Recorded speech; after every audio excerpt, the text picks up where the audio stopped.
now that Phoenix Fan Fusion was now brought to light and everything, now, Charles and I, this was a trip, I would say 4 years in the making.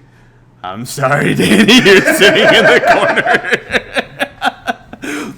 So, Charles and I, we decided not to go to Fan Fusion because Star Wars Celebration was back. The problem is that it ran corresponding to Memorial Day weekend of Phoenix Fan Fusion. So, it was about a 6-hour drive, right, from Phoenix to Anaheim, and had our tickets and everything. It was just, okay, this is just a convention solely for Star Wars. Charles, is there anything you want to share, like, prior to hitting to the convention, or like, let's start with like how was it for us, Oh man, so before the convention, so we decided what we were going to do is to try and avoid some of the oh so wonderful California traffic.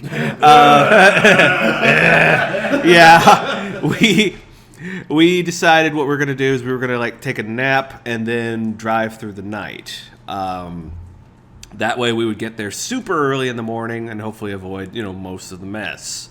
And that was kind of an interesting drive to, like, you're going along and you're seeing the sun rise. Wow. It's an interesting experience.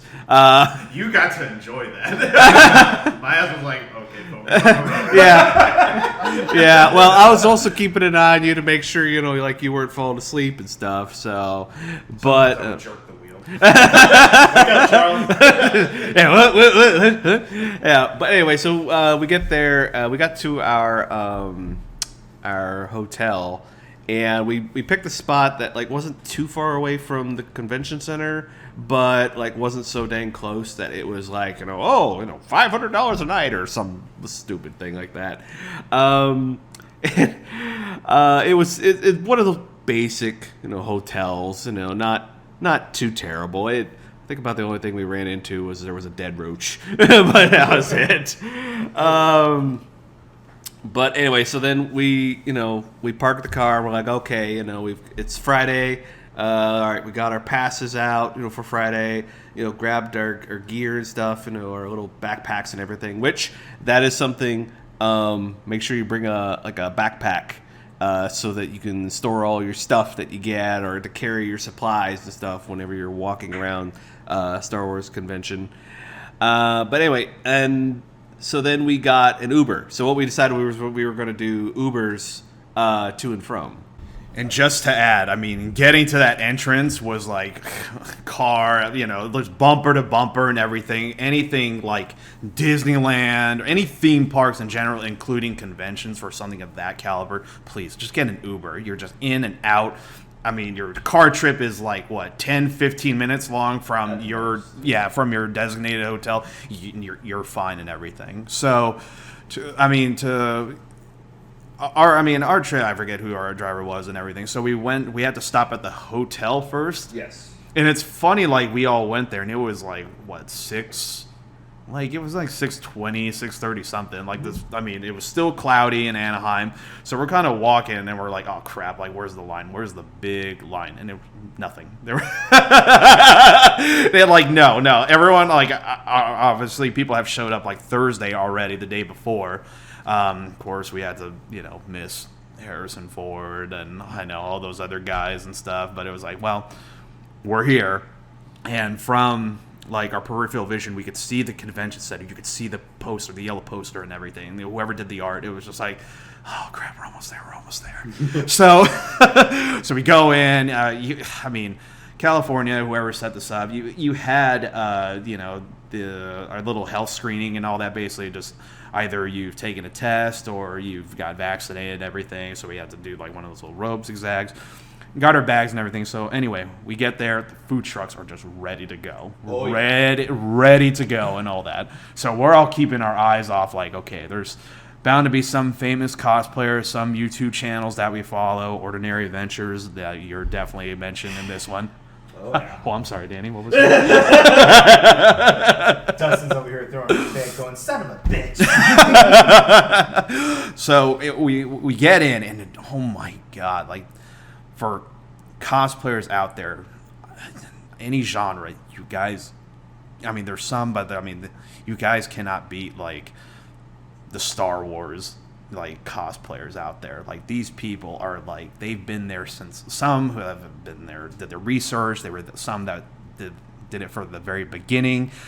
I mean, you just saw these guys, guys and girls, whatever labels, head to toe and everything, and it was just like they were like movie, cartoon, heck, even RPG, caliber and all that. And some even did their mashups and everything. Just to add, like our favorite ones. This was on a Saturday. We walked down the stairs. Charles and I, the Ghostbusters in us, we saw these three guys in like mashup, like Mando Ghostbuster suits, and we were like, "Yo, please stop. We have to take a picture. Who are you gonna call?" And we're ready to believe you, pointing and all that. And these guys, real troopers and everything. That was probably like okay, that was probably number one. But going back to Friday. We had to wait downstairs. We had no idea where the hell we were going. Yeah. There was no one directing anybody except like people were just like, go down here. And there was like, we just followed whoever was in front of us and all that. So I had to like, kind of mention, hey, who is this for? What are you guys doing? And all that. The girls in front of us, they were just like, oh, this is for, trying to get into the exhibit hall and everything.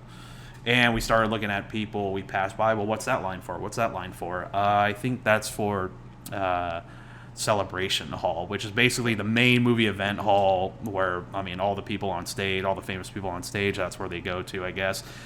And tips whenever you go to Celebration, please don't waste your time trying to get into those hard-to-get panels. There's already die-hard fans who know the ins and outs and everything, and I'm sure, and I think you had to like get like a ticket or something on the app to like pre-register. And speaking of pre-register and all that, we try to find merchandise of Star Wars Celebration. So whoever was running that, it was only open for like 15, 20 minutes and be like, all right, we're closed. Yeah. Each day, Friday, Saturday, you would think those days, okay, we'll be open till the end of the convention. No, first hour, done. Yeah, it was about as the worst experience from I could recall from a San Diego, the Funko Pop booth. Well, I'll tell that story later on in a future episode. But so we go in and everything, and immediately like you heard there was this DJ and kind of this open line and all, and he's just playing all songs of Star Wars, anything inspired by, and it was just like, okay, here we go. And so the convention opened at, what was it, 10 o'clock? 10 o'clock. So they missed a perfect opportunity to be like, the first transport is away. Yeah. So as soon as, they let we were in line 3. So line 1, line 2 followed them. As you get up on these escalators at the convention, as soon as you get up, our first reaction, we got up and everything, and we're kind of seeing everybody. Everyone's excited and all that. First thing we saw, we turned right. It was kind of this big open area. There was the live show stage where we saw all like the Lucasfilm hosts interviewing all like the stars and everything. And on just beyond that was all like the Rebel Legion, all the 501st cosplayer clubs, the costume groups and everything on one side. But your first immediate reaction was seeing a huge life-size TIE fighter. And it was like, holy crap. Sucky thing. You couldn't even go. Obviously you can't go inside that, but there was like speeder bikes and all that. You couldn't even step on those. It was just take a picture nearby the object. Yeah. And I get it. These are people's props, and you have to respect that. So, like every other convention, they kind of lacked exclusives a little bit, but like everything was the same. I think one of the most busiest areas was the tattoo area. Yes. Okay, so the tattoo area, that was a strange place. So As we were walking by, because we're like looking all around, because it is like sensory overload. Like you've got, of course, you've got all the smaller mom and pop vendors, and then you've got like the mid caliber like store vendors, and then you've got the big names, Hasbro, Funko, Lego, and they've got their ceiling spanning displays and setups and everything. Box lunch. But then as we're walking along, we started like hearing this weird pop pop pop pop pop pop pop pop. I'm like, what the frick is that? And we look over, and I'm trying to figure out where's the sound coming from, and I look over, and I see this area, and it's the tattoo area, and that place was like busy. But apparently, I guess they lined the whole tattoo area with this weird plastic / pseudo bubble wrap sort of thing, like all on the floor. And so as people were walking along, you're hearing like the pop, pop, pop, pop, pop, pop, pop. It's like, I don't know how the artists that were doing the tattoo work, I'm assuming that's their name. There might be a more official name for them, but tattoo artists. I don't know how they were able to work with it constantly going, pop, pop, pop, pop, pop, pop, pop, as people were walking along. And then, heaven forbid, that they wheeled some droids through there. So now it's like... It was funny. Speaking of droids, as soon as you're pop, pop, pop, pop, I thought you were talking about the Pro Droid, the life-size Pro Droid that walked by. That was one of the first videos we sent in our group chat, and it was that was the coolest thing ever. Holy crap, man! And some of these people who actually did this stuff, like some had business cards, and they had little info on them, and that they actually worked on the movies, and I was like, what the crap, really?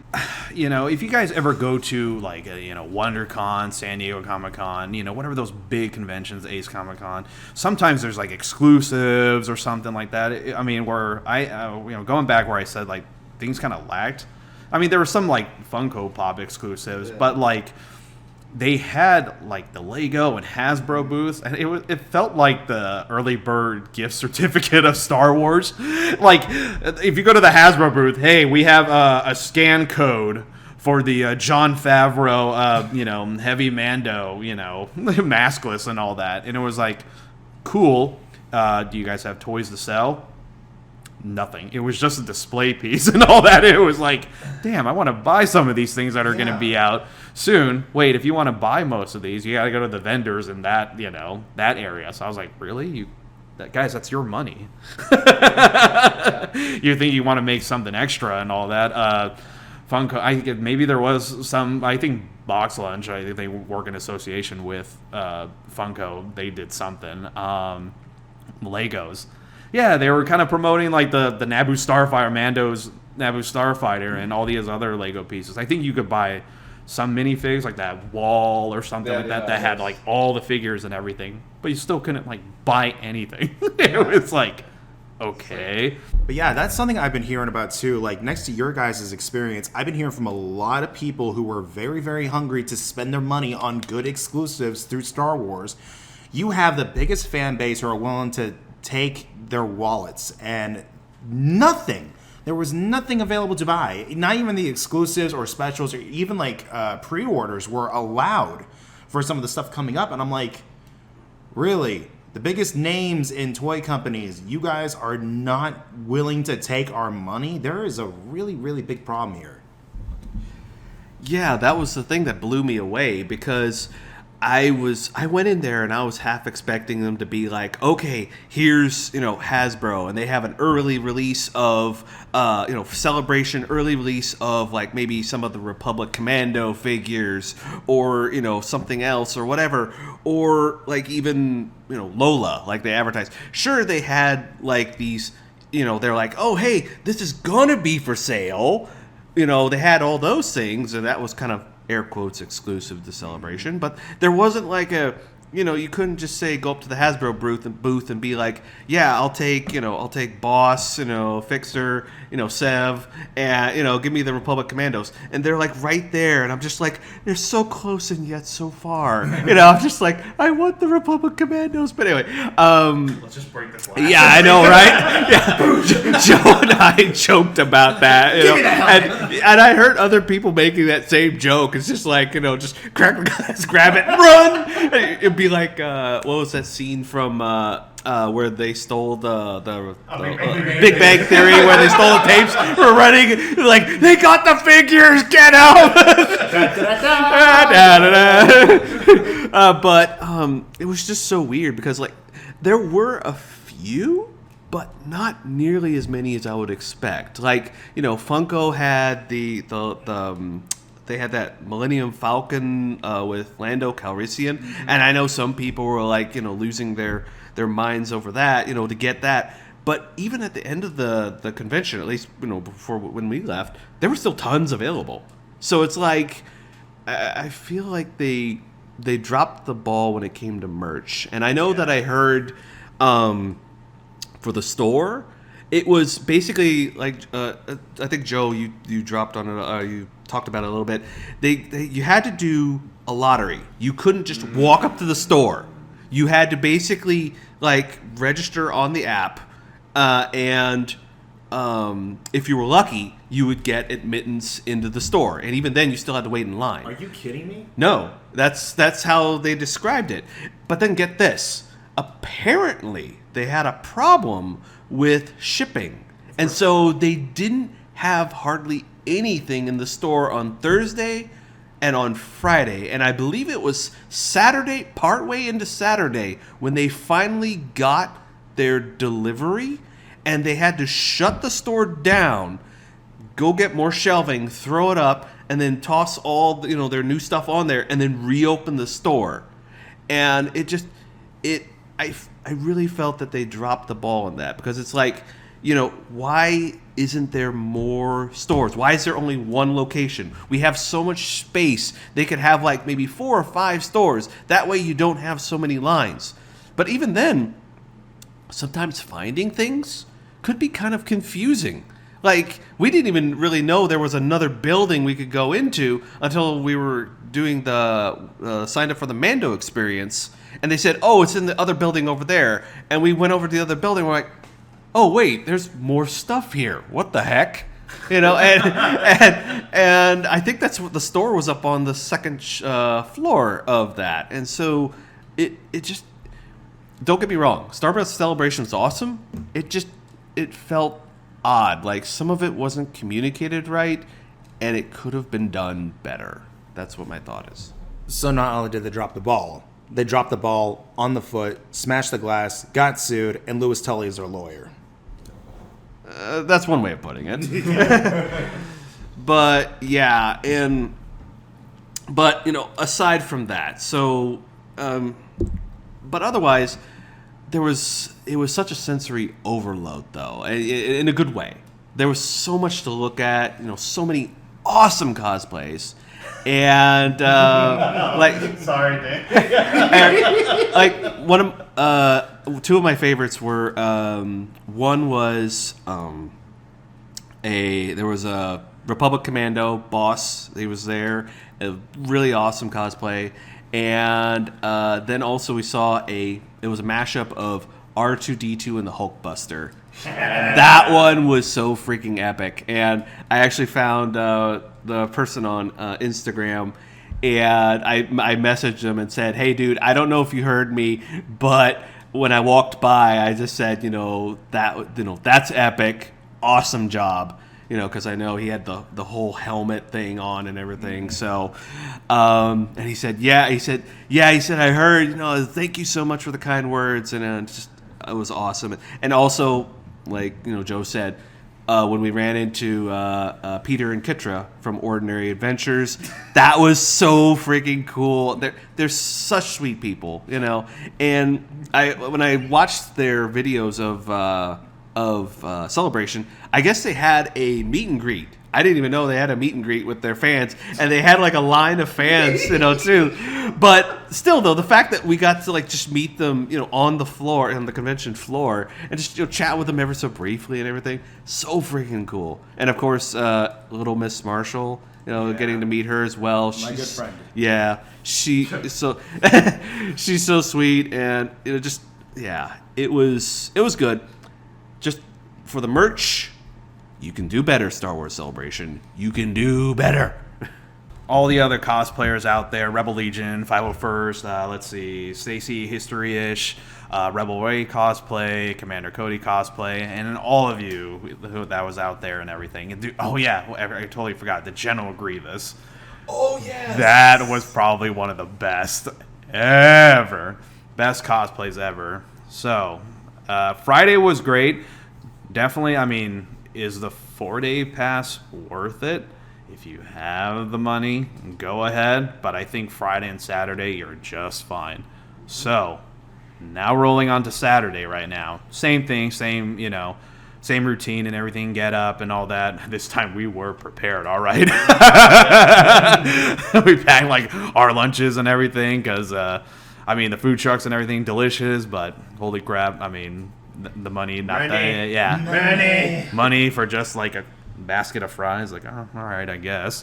But No, 20. $20 for a basket of fries? no, well, it was, you had the Euro. I basically had same thing, the Euro meat with like a bunch of like sprinkled cheese, cottage cheese, and all that, and fries. Yeah, it came out to like plus a Coke and all that, like almost $17 and all that. But it was like, we went to prior to the con, we went to a McDonald's, and we saw like two 501st members there. Yeah. Who probably had the same idea, like, yeah, man, I'm not paying for anything over there or anything. Yeah. And so, like, even the popcorn over there sucked, and no butter, no nothing. And then the pretzels didn't have any dipping sauces. Dude, yeah. So, like, you gotta buy your own, like, a nearby grocery store. So, like, next door was, like, a Subway. We were like, hey, like, dude, let's just buy a foot long and just stuff our bag. So, yeah. So we went in, everything looked, there was more cosplayers. Apparently there was more, like, meetups and everything. There was, like, an Ahsoka group, like, hang out and everything. And I think Ashley Eckstein, who played Ahsoka in Clone Wars and Rebels, she was there, kind of guest of honor and all that. Amazing. Really, really super nice person, from what I hear. Let's see. We did the routine again, met some more cosplayers. What was different was finally doing like the Mando experience, because we heard everything from yesterday, but we were just like, how do we do it? How do we get in and all that? And so I think when we came back Friday night, I like looked on the app and all that, and I had like an email notification like, hey, this thing's gonna open tomorrow, would you like to? And I just did it. Like, I was like, nope, let's just do it.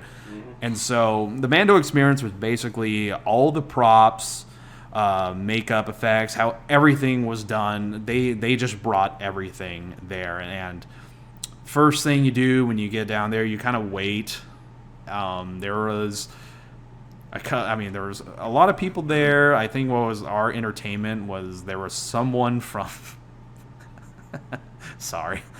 from some saber fighting group and all that, and me being in like doing FMA and all that, I was just kind of watching, inspecting and all that, and I was like, this guy's great, but the person he picked in line to fight or do an exhibition was kind of whooping his ass. So, Yeah, she was way better than he was. she like was stabbing him, like, okay, I'm gonna do this downward swipe, and he's just like, poke.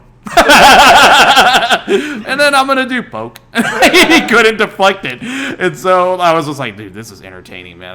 Let's just watch this and all that. So we waited in there for like a good 15 minutes. The line was moving. First thing you see is like a little display of Mando and like the poster board and all that. And so we walk in, and you look at all the miniature displays, The scale model. the scale models of the Razor Crest, Gideon ship, and what was the Naboo Starfighter and everything. Starfighter, yeah. And so you look ahead, and then there's the cockpit, Mando. It's like this mannequin and all that, and oh, dude, it was just like, holy crap, this is actually filmed from the show and everything. With the baby Grogu and the little thing. So yeah, we'll get to that. So after we see that, because it's this little hallway. They don't have like one of those people that you see at haunted houses or theme parks. They just kind of have like the people with flashlights, like keep going. No, it was just take your time, which was neat. So we go in. They're playing the song, ding, and all that, boom, boom, boom, ding, and then they play the little theme song where Din gives the baby to. Gives to Luke in the season 2 finale of Mandalorian, and you first see the life-size Mando Naboo starfighter. You see the mannequin, Mandalorian in there, but you see Grogu, where astromech droid is, and he's just kind of like looking around, and the song in the background's all playing. So Charles is walking ahead. I had a little moment to myself, and I kind of teared up because I'm like, oh my god, I'm a fucking kid again, and all that. And, wish all my family and friends could see this stuff. And then we're recording and all that, and you see like Grogu kind of waving, and all that, all the little coups and everything. So it's like, okay, we got to get more of this stuff. So we're just taking a lot of pictures, all the props, the weapons and all that, the costumes that all the actors, and the crew, all, stunt people wore and everything. It's amazing how much work was, detailed into the process of making the show. And it was just like, oh, man. And there were some people yesterday who got really, really lucky, because apparently a wandering Jon Favreau and Dave Filoni were walking by. We're like, well, damn. And hide head and shame Danny. Like, don't worry, dude. If it makes you feel better, we missed them too. Yeah, we missed it. Yeah. Well, we felt the spirit and everything. So we looked at the life-size, Cad Bane and all, the suit that, oh, crud, what the hell's his name? Timothy Oliphant's character. Cobb Vanth. Cobb Vanth. Yeah, and we looked at all the apparently there was puppeteers hiding in the background, and they're operating Grogu and a huge bantha. If we could insert pics here, please, or Charles's video, like a bantha, like that. That cracked me up until the little girl kind of got in the way of the video. No. But yeah, it was just cool seeing everything and how the production kind of plans everything out. They had they use kind of figures or kind of again sideshow miniatures and everything, and you just see the process, all the storyboards and everything, and it was like, okay, this is so cool. Then you see a life-size bust of the Rancor and all that. This is what they use probably to film the scenes, delete everything, and put the CGI in for Boba Fett and Book of Boba Fett. So again, you would go through the line. And apparently, I guess we found part of the Celebration gift shop. Oh, yes, that. Yeah, again, we try to find gifts for our friends and family and all that. All we got was just it was just lanyards. Oh, and extra large shirts and all that. And it was and dude, what was the one prized possession that was at Disneyland? The Cantona. The Cantona. Cantona, yeah, basically the ice cream bucket and all that from the guy walking around in episode 5. Of course, that was at Disneyland. Need to add too, we didn't get tickets for Star Wars night. As soon as people didn't even know, I'm surprised how they even knew Celebration was announced at Anaheim. It was going to be at this park and everything. Maybe there is, and there's all Star Wars fans out there being like, "You friggin' idiot!" Yeah, you got to join our group and all that just to get the inside info. So the night was sold out. You couldn't go in. It sucked. Apparently, there was more after parties over there. Again, there was Ian McDermott, Dave Filoni, Jon Favreau. People were getting pics of them just getting out of their Star Killer who's just having a chat. What's his name again? The actor? Oh, Sam Witwer. Oh, funny enough, actually, I got to meet him. Right by a booth, and I said, "Hi, Mr. Whitwer." He's like, "Hey, buddy, how's it going?" and all that. Just one of those passerby celeb moments. I was like, "Fuck yeah!" Score one. Score one. So, the reason why we were there, while midst of promoting, Obi-Wan. Apparently there was tidbits of Ahsoka. And what I love usually about the Star Wars fan community, like real fans, like, I mean, there's differences out there, and we all have our moments, the four of us and all. But for people who couldn't really get like access inside, the best part about Star Wars fans was actually like, here, dude, this is what was filmed. Share it out there. So that was the thing. It was just like kind of ping-ponging. It was like here's the virus spreading and all that. Like the goodness of the light side of Star Wars fans and all that. And that's how you saw, the spot for Mandalorian season 3 and all that with Bo-Katan, Katie Sackhoff, and the like Mandalore, whatever it is, throne room, and just Ahsoka. Apparently, there was. I don't think they had some footage. It was just basically her taking off her. It was like a short teaser because they'd only been filming for a few weeks. It was just showing her like removing her robe from some planet and all that, and then like it was just the still from Rebels, basically with Ezra, the mural, and all. But that was it. And then of course they brought the actress. So going back, they had the live stage where all the Lucasfilm hosts and everything were introducing the stars. The cast of Ahsoka, Andor. Dude, even that trailer for Andor got me a little pumped up because I remember it was that guy from Rogue One. He fucking died and all that. But now, like they showed that, it was like, okay, let's see the start of the rebellion. Hopefully, let's see this. Yeah. But so main reason why we got there, of course, celebs and all that. There was a lot, and so. Prior to that, had a photo op with Katie Sackhoff. Now, Charles was waiting outside. I was going to get my photo op, had the line and everything. Charles, I think you probably had the best description of what happened during that line. Okay, so what they did was in that main room where they had the full life-size TIE fighter and all of the cosplay groups, and then the main stage, and then they had the photo ops and autographs. So Joe was in line for his photo op, and I'm waiting there. They said, wait here for other photo ops, and so I'm waiting there, and Live stage. yeah, and so I'm standing there waiting. There's tons of people around me, and then all of a sudden they start like playing the Mandalorian theme, and it says now coming to stage, and why am I drawing a dang blank on his name? Pedro Pascal. Thank you. They say, now coming to the stage, Pedro Pascal. I literally felt the wind coming off of people as they rushed to the stage.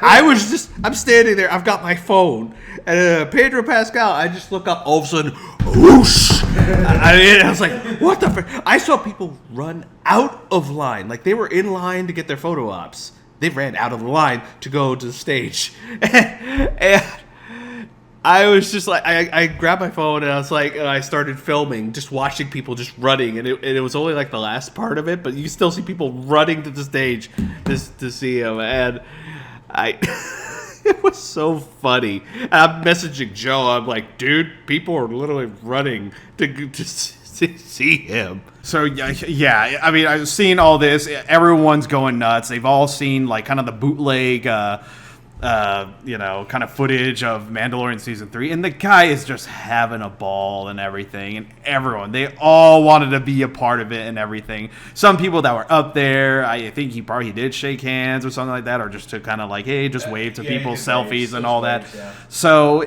I mean, it was just like, holy crap, because I even felt the force. Just all the people just rushing to that, and it was just insane. You couldn't even go in there. I felt bad for all the cosplay groups who were kind of like stationed around it. Yeah. Oh, no, we're not here to see you. We're here to see him and all that, exactly. The star. And so he's up there, and it was like, oh, damn. Like, what can you share from Mandalorian season 3? And I don't know what he said. Maybe it was like, oh, it's fun and all that. Like, just wait until February. Yeah. Thankfully, not too long of a wait. No. Yeah, let everyone, recover from Avatar in December. I don't know, is there anything Star Wars other than Bad Batch or? We have Bad Batch this fall, but I don't think it carries on the way to winter. No, I don't think so. So, okay, sorry, Danny, we're gonna have to get to that part as he's walking away.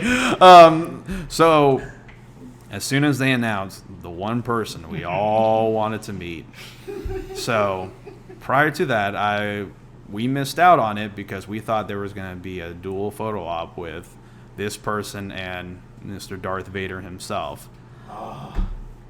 But apparently he didn't want to do photo op because, I don't know, he hates people. It's Darth Vader after all. No.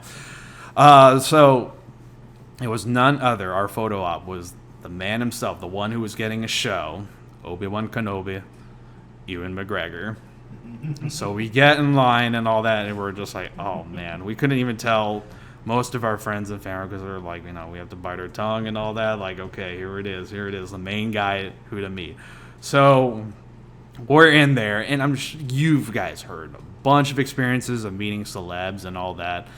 We were group number 2, so we missed out on the first buy, but apparently there was another round where we weren't taking any chances. We're like, let's just get it, and so, the whole trip was worth it just for those split seconds and all that. He said, so prior to the photo op, I had a picture with Katie Sackhoff, Bo-Katan. Lady is freaking lovely as always. I had a, dark saber hilt. Now that it's been blessed by none other than the heir of Mandalore herself, I now have the dark saber, so thank you, Katie Sackhoff. So the whole process was the same, but it was quicker and all that. This is a high-profile, actor. Not to, Laura Katie, but yeah. This was a star and everything. So they were going through quick. Group 1 was done, in less than 10 minutes. Like, these guys were prepared for the photo ops, their area. So, guys all coming in. All right, guys, take your backpacks off. All that. It was, preparing for boot camp and all that. Pretty so, much. Everyone get your bags here. Put my stuff and just get it over here. And so there was this couple behind us. There was this kind of this normal dress girlfriend, but her boyfriend or husband, whatever, was dressed as Mando and all that. So we see Star Wars Jesus himself in front of us. And it was this quick photo op. I'm sorry. The hat is melting. Thinking cap, man. Thinking cap. Boiling cap. So, already, Ewan McGregor, the guy from the prequels, Moulin Rouge, Dr. Sleep. Hell, even the, guy who got his ass kicked by Gina Carano and Haywire. His... just to name most of his movies out, the Train Spotting and all that, seeing that man go up there, getting up there, and it was our turn, to finally meet the guy and all that. It was very, very quick. Hi guys, what's your names? It's a madhouse, over there. Friend Charles, oh Joseph, Charles, Joseph, nice to meet you. Shaking freaking Obi-Wan Kenobi's hand. I was like, holy crap. So we turned around, all that, and the photographer was great, taking pictures. There was no, people with, kind of like that one meme with the guy with the bright light in bed, So he took a pic and all that, and hey, nice to meet you, sir. Obi-Wan Kenobi was great. Oh, thank you, pleasure. We were out of there and all that. Dude, we were, fanboying, fanning ourselves. And so, I think the best reaction, though, was we were done, but then we turned around back to the couple who got their stuff done, and then the girl was freaking out, but I was looking at her Mando boyfriend going He fangirled the hardest. We were like, sorry, Danny. Do I even need to be here? Danny's just over here giving us the bird. Just like, Yeah, no. I think we had to like, you know, even the photo printouts were like quick and all It was that. super quick, yeah. So we got up there, and bing, bing, got it. It was like a, you know, easy bake oven. It was like, here you guys go, here you guys go, it's done. And so we're all comparing pictures and all that. And apparently, like all the people we got out, we all start comparing our pictures. All right, which one showing teeth and without teeth and all that. Yes. And so luckily our photo had the one with him smiling with his teeth and all that, because it was like a funny like inside joke with all the people who took pictures with him. And then I felt bad for the people who didn't get teeth, because they're like, man, it just looked like he's just kind of like, But we were like, wait a minute. What did you say before you took the photo? Hello there. As soon as you mentioned any lines, because apparently it was just kind of like, oh, crap. Exactly. that fan experience. Dude, but no, it wasn't bad. People were like, we were excited and all that, and it was just okay. Kenobi, this is your moment and all that. We took like, you know, pictures and all that. I mean, we got extras. We got like the little plastic foil. To me, like that made up the whole experience. Like if there's like particular actors, I wish we could have met all of them and all that. But the thing is, like this event was announced like 3.5 months, so it was like crap, dude. Like okay, what do we have right now? So no time whatsoever. Yeah, so that was like the whole thing with like Star Wars night. I mean, it was sold out that weekend and all that. So I was like, what the shit? What's going on? So, I mean, fast forward here because we're almost running out of time. Our trip there, like I could scratch it off the bucket list, and I mean we definitely got to get these two and all of our friends and family out there to Star Wars Celebration when it's in the States. I am going next year. So he says, get your passport ready. And so yeah, and I mean if it was in the stateside or Tokyo, definitely we're going.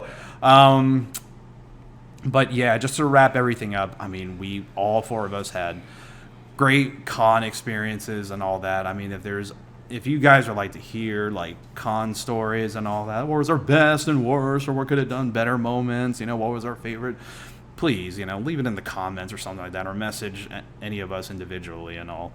All right, just to wrap up this episode of Petty Cash Podcast, I'm Joseph. This is Danny. This is Charles. And this is Vincent.